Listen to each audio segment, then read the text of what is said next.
Hello Year 11, it's Mr. Ball.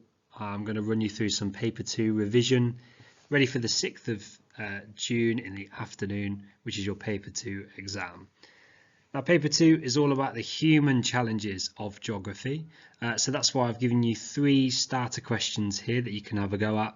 So the first, give one reason for the growth of megacities in LICs and NEEs. Now this is a theme you'll see a lot in this exam, where it will give you in LIC NEEs together, or it will give you in HICs. Every time you see that, I suggest you just underline it and make sure you're talking about the right one. So for this question, we're talking about poor cities, so why they've grown into these cities worth more than 10 million people. The second, outline one way in which a UK city you have studied is important in the UK. Again, when we see things like this in this part of the exam, I would be crossing this out and writing the one city you have studied, which is London. It suddenly becomes a much easier question if we word it differently. Let's see if I can actually write London. Not very well. I'll keep going. London. Suddenly the question becomes a lot easier for us to understand. So outline one way in which London is important in the UK. We've then got outline one disadvantage of using birth rates as a measure of development. Again, the theme of this human paper, make sure we're breaking down the questions really carefully, so we know we're going to talk about a negative here, a disadvantage of using birth rates as a measure of development. We're going to see this word a lot, development. That just means how rich or poor a country is. Have a go at all 3 of these questions. Just pause the video now and then carry on afterwards. Now, the paper itself is split into 3 sections. Section A, urban issues and challenges. The easiest way to think about this is you'll be answering about cities in the first section. You'll have 30 marks plus 3 for SPAG, and this is where you'll be answering questions about London and Lagos and urbanisation, so the idea of more people living in cities than ever before, why these cities have grown and how cities like London have changed. The second section, you'll be looking at the changing economic world. So I find it easier to think of section B as countries. You'll be focusing on the same 2. So we're looking at Nigeria for your NEE, and you'll look for the UK as your HIC. You'll also find questions in this around the development gap, a key theme of section B, as well as economy questions. So things all about jobs. We've got TNCs such as Shell in this section here. And then finally, section C is the challenge of resource management. Now this section gets a bit fiddly. So you need to answer 2 of the 5 questions in this section. You'll answer the first, which is around about sort of 15 marks, 16 marks, solely on the challenge of resource management, and that will be labelled as question 3. That's where you answer questions about food, water and energy and how they're fundamental to human development, as well as how it's changed in the UK, so the idea that actually we've demanded more of these 3 resources. You're then going to make a choice afterwards, and for some reason this is not changed. I need to change this, so we don't answer about energy, we answer about water. If I can find my pen here, I have actually adapted them on the other slides, just not this one. So this section A, urban issues and challenges. I've just bullet pointed some of the key themes here. So urbanisation trends, so the idea that the world has become more urban, mainly from people moving from the countryside, which is rural, to urban areas, so cities. But also because of natural increase, the idea that more people are having children than are dying. That's generally because of an improved standard of living and improved access to healthcare that comes with living in a city. This has been seen in most poor countries. Globally, the quality of life and standard of living has risen year on year. We'll then look at urban growth. So that word urban growth can mean 2 things really. It can mean a city expanding physically, so growing outwards into the green space, as well as growing in terms of population as well, which we've seen majorly in Lagos and will continue to see. You'll be asked questions about what opportunities that brings for Lagos. So when I say opportunities in AQA, that's going to mean positives. Okay, in fact, I'll highlight it in green. So whenever you see opportunities, you want to think of positives, good things. Generally, there'll be things like jobs, better healthcare, better education. So in Lagos, we can see lots of universities, for example. And then when you see the word challenges, that's negatives. So because this city has grown so quickly, what challenges might you expect to see? So things like increased waste, increased air pollution, increased traffic are the major ones that you want to remember here. And again, you'll find information about all three of those and more in your case study booklet that's both on Arbor, and you've got a physical copy just for Lagos that I tried to run around the school site, finding a lot of you today as I record this. You'll also be asked questions about urban change in London. Okay, it's much easier to change some of these questions to just cross out in cities in the UK and just change it to London, because that's all you'll be asked about. You'll split them up into economic opportunities, social opportunities, environmental opportunities, and challenges as well. And remember, opportunities are positives and challenges are negatives. I will just highlight those again. Again, you can find information about all three of these in your case study booklet, so just refresh your memory. I think once you just give it a glance over, you'll remember a lot. We spend a lot of time doing this. The one that you'll really want to focus on is urban regeneration. There's always big questions on this, and it looks like quite a big word, but it's easy to understand. So urban means city or town, and regeneration means improving. Well, we have an example of this, okay, which is the Olympic Park. All right, I could attempt to draw some rings here for the Olympic Park. Not very well. There you go. There's the Olympic rings ish. So the idea that that area E20 got revamped and improved, and what positives, what opportunities that brought for people, as well as the challenges that it brought for some of the people that live there too. Finally, in this section is urban sustainability. Now, sustainability means the ability to meet today's needs without affecting tomorrow. Now, for us, we're going to think of sustainability as being perfect. You know, what's perfect? What's an ideal scenario? So, you know, everybody has jobs, everybody has, you know, excellent access to healthcare and education.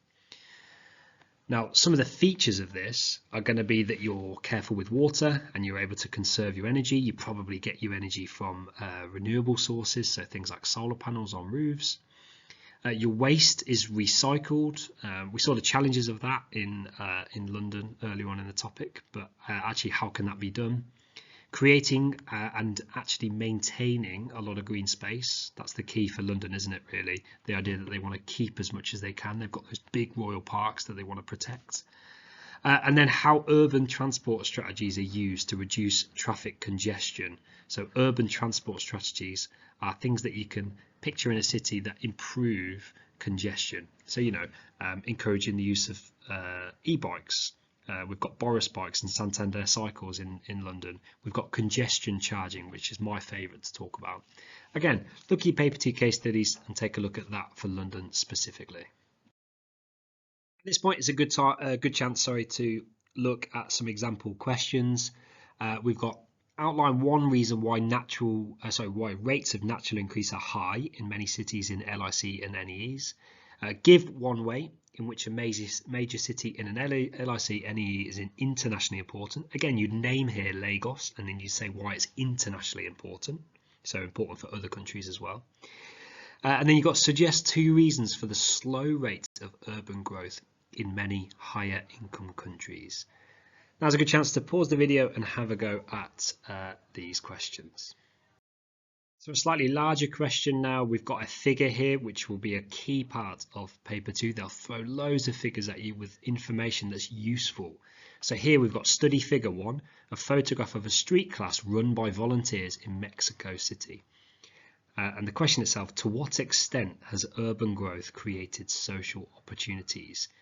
Use figure 1 and an LIC NEE example you've studied. This is one that you would need to plan for. So we know in geography that we place a box around the command word. So this is to what extent. So we need to show an opinion here. I like to use a percentage. Okay, so do I think that it's 100% the case, or 0%, or somewhere in the middle, and use that in my language. Has urban growth, we spoke about this earlier, the idea of a city growing, created social opportunities. Remember, this is a positive for people. Well, we can see a positive going on right here because there's improved access to education. So it gives us a point already just in the figure.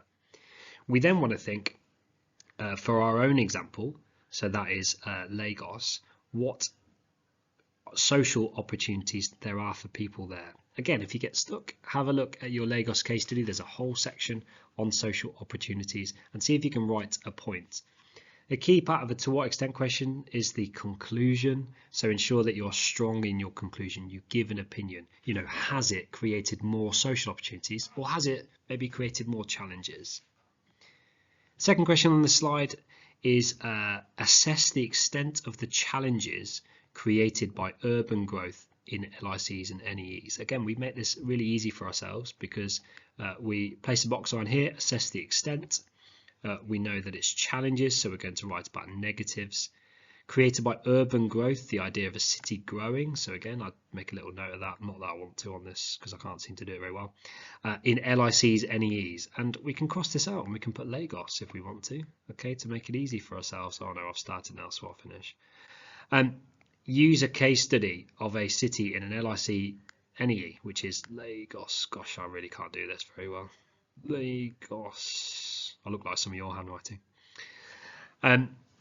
So here we only want to focus on challenges. Okay, we want to talk about the negatives of a city growing really quickly. Well, again, we've got waste, we've got energy blackouts, we've got polluted water, we've got traffic congestion. Such a good one to try and jump from.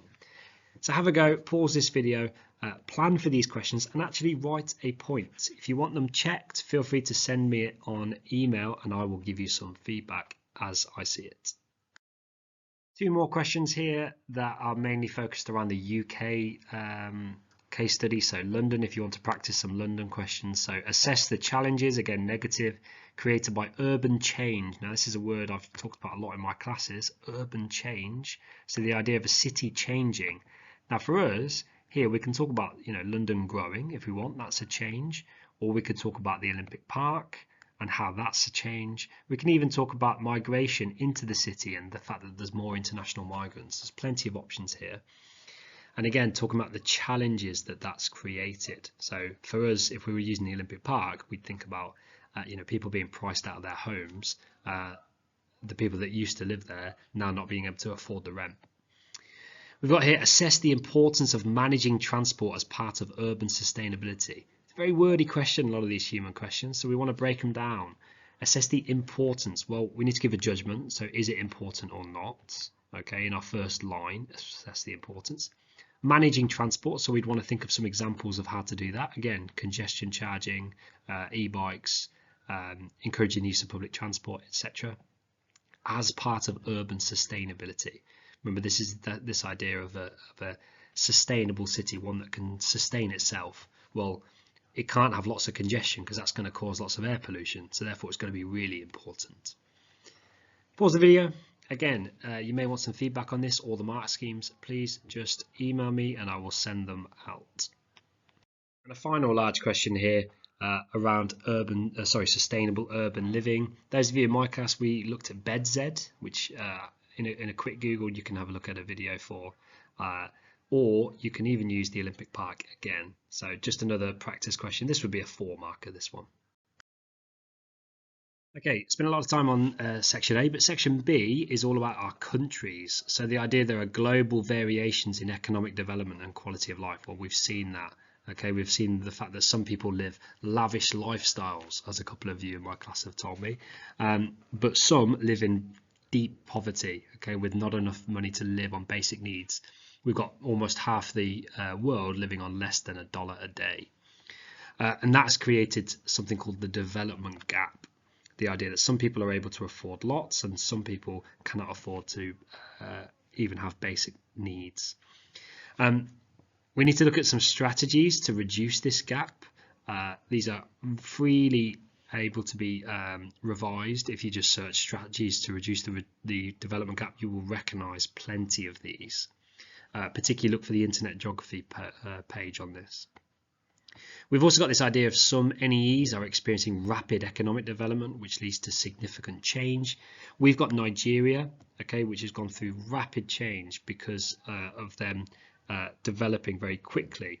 Here you'll want to talk about Shell in detail. Okay, again, look at your case study book. Okay, there is plenty on Shell as a TNC and how that has helped change Nigeria as a country. Look at that, terrible.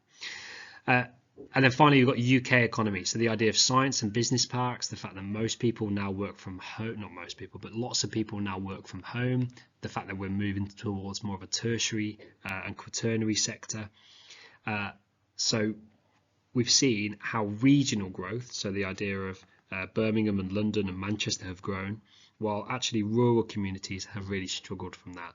And we've seen that the Outer Hebrides and South Cambridgeshire, that's our case study for that change. You may also want to look at your UK economy section of your case studies to remind yourself of the Cambridge Science Park too. Here's a list of some of these measures to reduce the development gap. Like I mentioned, you may just want to assess some of these, practice a question with them, but these are the only ones that you need to know for AQA. So take a picture of it, make it your screensaver, ready for this 6th of June so that you remember them and are able to use them. The final section is the challenge of resource management. Again, this is split strangely because we need to answer question 3 as a compulsory section about food, water and energy, and then we make a choice. Now you should choose water. We've done the most on it and you have 2 case studies to back that up. Do not choose energy or food as you don't have the examples to be able to use. So the first one, or the first section, will all be about why are food, water and energy needed for life. So think about the idea that businesses won't be able to run your home yourself. We've also in this looked at the changing demand, so the fact that demand has increased and how that's created challenges in the UK, and also how has it created opportunities, so things like jobs in the quaternary sector, etc. Then in water section, we've got demand for water has risen. We've got areas of surplus now in the north of the UK and North Wales, but deficit particularly in the southeast in and around London. And what leads to this and some factors. So think about climate, for example, and think about politics as well. In your case study booklet, you've got the 2 case studies that we've got. So we've got the south to north water transfer project in China, a large-scale transfer scheme. You'll see that wording in the exam. This is what it's talking about. And a local scheme in an LIC is this HETOSA scheme in Ethiopia and why water is so important. Have a look at the successes and costs of each and try and memorize them. Some final tips for paper 2. When they give you a figure, it's much better to spend 1 minute reading and even annotating or underlining the key parts of the text that you'll use, such as the positives and negatives. So you've got a few here that you can use as an example. These are going to give you a base for your answers, so you need to use them. Every single time in paper 2, read the figure, use it. Finally, put your opinion to the question. If you see an assess, evaluate or to what extent question, it should be the first thing you do. Explain what the key word or the environment is. Make a first point, a second point, and then a third, or just conclude at that point. So find the key word in the question and create your 2 or 3 major points from it. So this one, for example, provide opportunities. We've got another opportunity is this. In conclusion, the biggest opportunity is this. I know this is taken from paper 1, but it gives you an example of how you can plan your questions. Finally, good luck and well done for getting to the end of this video. Any questions you have, please just drop me an email. I will try and help you.